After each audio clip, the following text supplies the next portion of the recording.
All right. So now I'm going to invite Natalie to join us in this conversation and share a little bit of her personal experiences with burnout.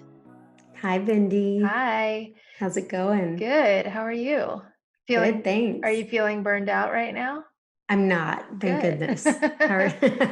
How's it going for you? Good, good.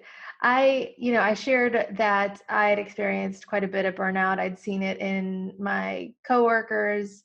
I tried not to have that happen to my team members, employees, but it's rampant. Before I went off on my own and became an entrepreneur, I thought, oh, this is just a symptom of corporate life, but it happens to entrepreneurs too, doesn't it? And Absolutely.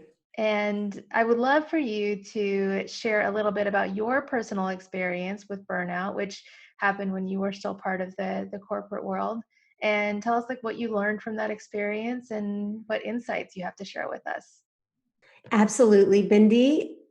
I love that you mentioned that burnout can happen to both entrepreneurs working in large organizations and entrepreneurs doing their own thing. I think that there are absolutely certain personality types who are more prone to experience burnout. And I think that there are absolute warning signs and ways that we can avoid it. And so I'm happy to share my experience with it. My experience was really predicated on a health scenario that happened. So we were living in this apartment in San Diego. It and it had mold in it, and we didn't know that. And as my career was going like this, my health was going like this, and I kept going to the doctor. I kept saying, I don't have any energy. I'm not able to do the things that I could do before. And they would ask me, they would say, well, are you experiencing stress right now? And I would say, well, yes, I just got promoted to a director level role at a Fortune 500 company. I'm finishing my doctoral dissertation and I'm planning a wedding right now. No So big those deal. things are kind of stressful. And they'd be like, Just a few small things going on, right? yeah, casual. And so they'd be like, oh, well, you're just stressed, get some rest, do some yoga. And so I dismissed a lot of the warning signs, thinking it was just stress. And my health was deteriorating. And I think that when someone has a health issue, then all of a sudden, the same amount that they were responsible for in their life, in terms of their work, in terms of their extracurriculars, in terms of their family, all of a sudden it becomes too much. And I absolutely hit a breaking point. And the breaking point was it was a low. It was literally my coworkers scooping me up off of one of the dirtiest streets in Los Angeles, where homeless people often sleep and or do other things that we're not going to talk about on this. My coworkers had to scoop me up off of that street and put me in an ambulance and send me to the hospital because I was having a migraine combined with a panic attack, and it was the lowest of lows that you could ever imagine.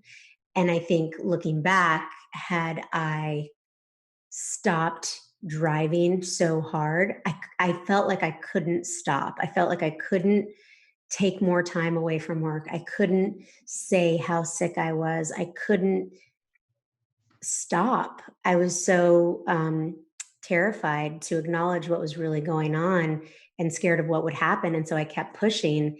And it was after that. That was the last time I ever went into that office for that job. Wow. Yeah. Thank you for sharing that. I think no one ever dreams that they'll get to that extreme. And I can tell you, having also worked on Hollywood Boulevard, or in an office building on Hollywood Boulevard. I did not work on the boulevard.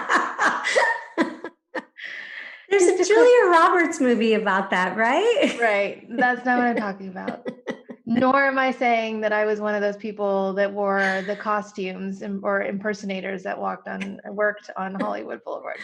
I There's a worked whole in a documentary about that. Have you heard of that documentary? no, no. It's really dark. Apparently, a lot of the performers on Hollywood Boulevard have meth problems, and are doing really shady things before they go and then try to talk to all the kids and tourists. Oh, I don't know the yeah. name of the we'll I look don't up know the name that. of that documentary. I don't know that it would be good for either one of our mental health to watch it, having been so close, but Yeah, I think I need a little more distance. I was just there, last year, so I don't think I'm ready for that yet. But I think that that is an extreme being scooped up off of that, off the street and put into an ambulance that nobody imagines that they'll reach, right? And I really appreciated what you said about you just kept thinking you'll figure it out, you'll find a way to manage it all. And I want to talk about that for a second because I believe a lot of the women and men who have reached positions of leadership got there because they're fantastic problem solvers. They can make more happen with less. They can, turn a dollar into 50, right? And they figure things out. They make things happen. And in a pinch, they come through. And I think we apply that same expectation to our personal lives, our personal selves. So, hey, if this is, falling or struggling, or I'm not able to do this, like I'll figure it out. I'll come up with a solution. I'll What think my way out of it. I'll think my way out of it. I will figure out how to be more efficient. I will cut corners, and it's never that you're trying to do it in a bad way. You're just like, it's temporary. It's temporary. I'm just going to get through it. And that's really, it never is, right? We create these changes in our habits, and then they kind of tend to stick. So where it's I'm just going to work till 7 turns in, I'm going to work until 8, I'm going to work until 9, or I'm going to work until 8, but I'm going to check my email at 11 and 12 and 1. And there's no it's a very slippery slope, right? Yeah, absolutely. From both a boundaries perspective, like you were just talking about, those boundaries slip and slide if you're not, what's the word I'm looking for? If you're not willing to be disciplined about those boundaries, and then thinking your way through it, I think that's one of the beautiful gifts that came from that decline was my turning to mindfulness based meditation and turning to meditation and learning how to become more intuitive and learning that trying to think my way out of that scenario led me to spin out and created massive anxiety for me. Oftentimes, like you were saying, as successful executives, we think that we can think our way out of it, but the thinking creates this circular pattern of unhealthy thought oftentimes. And so knowing when it's a think when you can think your way through it and knowing when you can intuit and trust and have faith and surrender and let go, and that those were the gifts, that being able to differentiate between the two and being able to welcome in this whole other way of thinking was a gift that came from that scenario. Yeah, and I think wasn't it Einstein that said you can't solve a problem with the same mind that created it? So if your mind is what helped you get into this position where you've taken on too much, or you can't say no and you can't push back on the work that's coming your way, that same mind is not likely to be able to solve its way out, right? Maybe it is, but it's just more challenging. And I think when we say we go to our thinking and our thinking and our thinking to solve it, what we're saying instead, we could look to feeling, right? How do I feel? What's happening in my body? That's an indication that something needs to change. What does my body need right now? Is it more rest? Is it more meditation or mindfulness? Is it time alone, right? Time away from friends and family to kind of just regroup. And tuning into our bodies is one of the best ways that we can combat burnout because it's going to look different for everybody, right? So, Yeah. where for me, I tend to combat burnout by kind of going off and being on my own as an introvert, right? Like I want to grab a book and go into a cabin in the woods and be left alone for a while with, me, my book, and my Netflix, right? And someone else who really enjoys being around people, like an extrovert, might say, no, I need to be with family. I need to be with friends to recharge. I want to go be with the people and surround myself with like love. And it's really important to tune into our bodies to know that about ourselves. And that's why I'm so passionate about self discovery and really getting to know yourself, because otherwise we'll look to some self-help book that says this is how you solve burnout, and you do these three things and you're good to go. Like, that worked for the author, it doesn't mean it's going to work for you. So it's really about figuring out what works. And so what did you do when you realized, like, hey, something needed to change? Well, it was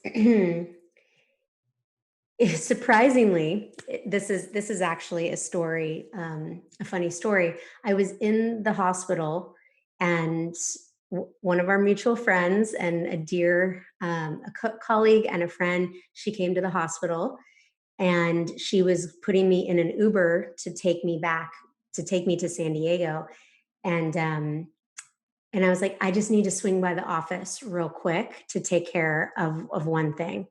She was looked at me, and I think I looked like Nick Nolte after his DUI in terms of my hair and what I looked like. B, she looked at me and was like, "You are not going into the office right now." That was my mentality. I just need to swing by real quick to take care of something. I was She just pulled me out of the emergency room.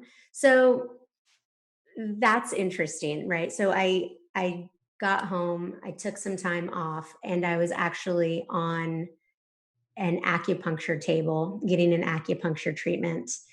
And I had a really wild experience where I started bawling, crying. I heard my dad's voice. My dad passed away when I was 17 years old. I heard my dad's voice. I felt his hand on my hand, and I haven't thought about what his hands looked like or felt like in years. And he just kind of gave me a message that it was time to let go and that it was time to move on. Hmm.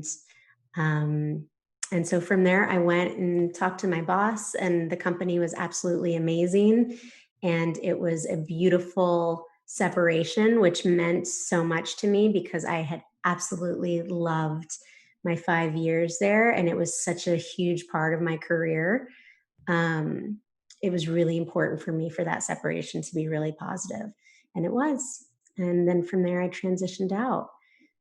So it was, you know, I feel like oftentimes health journeys and big changes and separations of any kind, it's loss, right? So there was a lot that I had to process, there was a lot that I had to work through, and I was really sick when I left, and so there was a lot of healing that needed to be done. Hmm. But I'm ultimately incredibly grateful for the experience because at the time I had been diagnosed with chronic migraine, which meant I was incapacitated about 5 to 6 days of the week.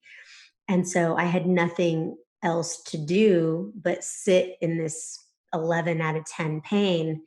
And so that was really what drove me to meditation and mindfulness. I would lay in a dark room with ice packs on my neck, listening to Joe Dispenza meditations and really working to try to change my personality, to change my thoughts, to change the vibration so that, like you said, what existed before in my consciousness and in my mind and in my body before would no longer be a fit for who I was becoming. And so, Dr. Joe kind of saved my life during that time. And slowly but surely, I started feeling better. And then I was invited to this wellness retreat in Aspen, and I wasn't sure if I would even be well enough to go, but I went. I thought it would be a good kind of line in the sand and a separation from my past and my future. And while I was gone, I felt really good the entire time I was gone. And then I came back and the migraine started again. And that was how I knew that there was something in my living space in my apartment.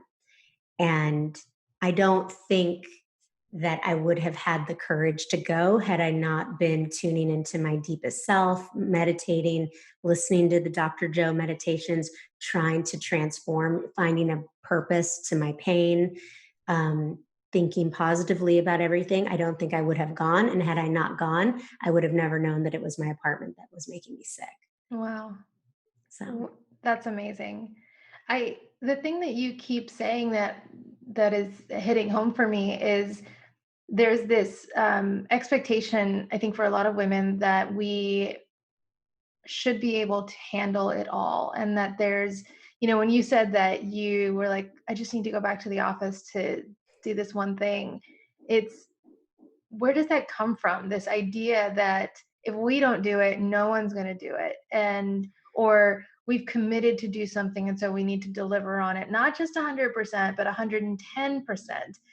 And my belief is that that gets built in us, or developed in us over time, from probably from childhood, where we see that extending ourselves, overextending ourselves, results in achievement, it results in award, results in love, right, and accolades and appreciation. And so it's almost like we become addicted to this achievement.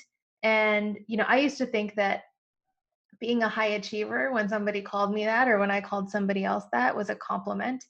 And lately I've been questioning that a lot. Like, why Mhm. do we value achievement over peace? Why do we value achievement over health?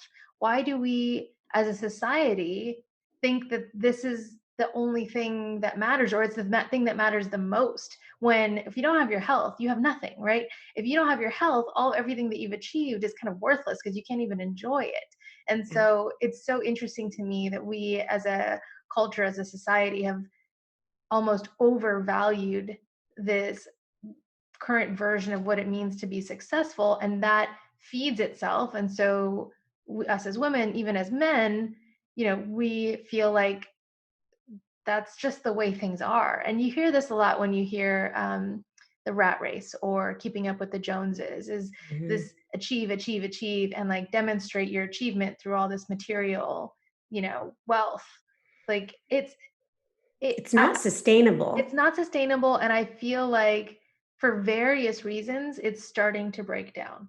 I think It's totally. Sorry, I'm jumping in. no, no, I no. agree. I think one of the things this pandemic has taught us is that it's okay to slow down. It's okay to work remotely. It's okay to not be constantly traveling and flying places and going. It's not sustainable for our earth. It's not sustainable for our people inside of organizations. It's not sustainable for us as individuals to be constantly consuming and driving and trying to achieve, where so many people were drowning, and on the outside it looked fine, but on the inside they were really suffering. It's a very masculine way of being, and I think that there's interesting research out there on masculine cultures versus feminine cultures, and the gifts and beauty that come from each. And I think that's really interesting. Here in the US, we are an incredibly achievement focused masculine culture. And we have a lot to learn from the more feminine cultures that value community, that value rest, that value. I studied in Spain twice, and the siesta and the late dinners and long lunches with family, there's so much beauty in that. And I think that we have a lot to learn, and I hope that one of the gifts of this pandemic is seeing that we can actually be more successful when we do um, step back from that achievement orientation a bit. I hope so too. Unfortunately, I don't know that we're quite there yet. Yeah. I know from having conversations with my friends who are still, thankfully working, right? A lot of people have lost their jobs during this time. But for Yeah. those who are working or who have retained their jobs when others have been let go, the level of burnout is almost increasing. So while for many people being able to work from home, like on the surface seems like a great thing, we get to wear pajama pants all day, which is amazing. There's also now new expectations around being available all the time, right? Because you're working from home. And then for women and men who have children at home, you've got to be both a caregiver and a CEO or a manager or an employee. And then for those who are at companies where they've laid off a significant number of staff, if you are still there, you're probably taking on twice the amount of work to Yep. cover for areas that need, where work needs to get done. Because when companies are cutting employees, it's not like they're cutting job functions, right? Right. They're trying to trim costs in order to keep the company afloat in many cases. And the people that are still there, while grateful to have their jobs, are working crazy hours in a lot of cases because, Yep.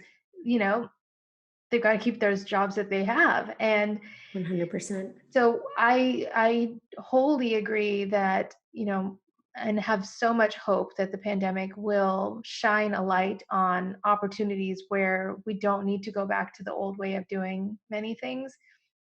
But as we're still in the middle of it, there's still a lot of burnout. And I think for those people who are experiencing burnout now, you know, I feel like we can go into this at length. So we're not going to do that in this episode, but I think a couple of things, recognize your early warning signs, the ones that we talked about earlier. Know if your health is suffering and treat that very seriously, right? And you know, where you have the ability to do so, find support and connection. And I think it can't be understated that we can't do all of this alone. Whether it's at work or at home with your family, just find the support that you need and have even someone just to talk to if it's not someone that can help carry some of the load. Um, I think that is really important. Absolutely. And we talked a lot about corporate people. I think what's important to realize for entrepreneurs as well, especially if you come from a corporate background, if you have always identified as someone who is achievement oriented and you grew up in corporate and then now you're an entrepreneur, the good thing is that you have a level of sophistication to your work and a level of discipline that other entrepreneurs may not necessarily have.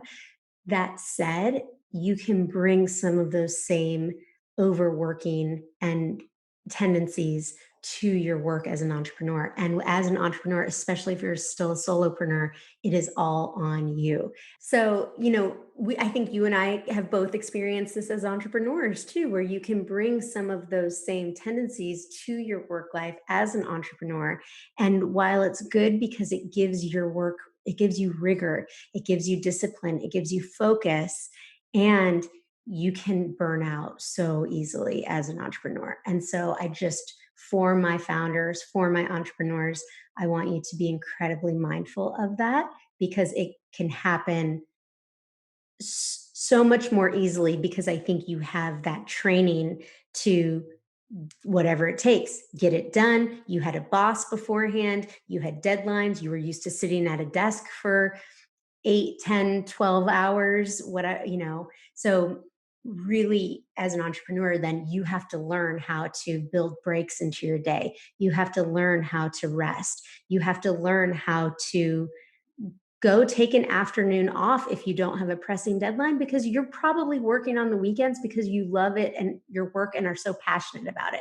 So if you want to take an afternoon and you don't have a pressing deadline, do that to nurture yourself. That's the filling up of the cup that's going to allow you to then have the energy and stamina to keep going. So it may sound obvious, but we're not often taught these things, especially if we come from a corporate background. So I will tell you that I left my job. Well, technically, I left in February, but I went part time first before fully leaving. And so it's been almost a year since I went part time, which meant my schedule was really my own. And I am still working with my coach on how to stop being the corporate version of me because that analogy that comes to mind is, and I hate this analogy because it breaks my heart, but when they train elephants, which is Hmm. completely awful. Never ever ride an elephant ever. No, it's not um okay. it's not okay, and I'll get into that some other time. But when they brutally train these elephants, they tie them to a post at a very young age, and they learn they can't move away from that post, so that by the time they're older and much bigger, they could easily pull the stake out of the ground with their body weight. But they have been so trained to stay close to that post that they don't even try. And so when I think of that, I think of myself having left corporate. Like, I still feel like I've got this you know rope tied around my leg to a post that says, You wake up, you start working, you check your email, you work all day, you don't take breaks, you leave at the end of the day, and you do it again and again and again. And you're right, like when you love the work that you do, you forget to take breaks, you work on weekends, and you make this excuse that I'm doing good in the world. I'm passionate about my work. This needs, I'm enjoying it. But you don't realize that we are not built to work this much. We are not. We are built to have breaks. We are built to take naps. We are built to connect with our family and our loved ones. And it's so easy when you're passionate about what you're doing to forget that. And if you did, like you said, if you had the corporate background, you're going to bring that mindset like I did and like many people do. And it's challenging because we don't know another way, right? We don't know how to find that intuitive flow. So I've been doing that, you've been doing that now, and together we're doing it together. And I think that that's something we can offer everyone that we coach, both individually and through the CEO circle, is there is a different way. We've learned it now, and we can share that with you and hopefully avoid a lot of future burnout. So Absolutely. so, thank you so much for joining in this conversation. And in future episodes, we'll be sure to share a variety of different ways in which you can combat the burnout when you catch it early. Thanks, everyone. Take care. Take care of yourselves.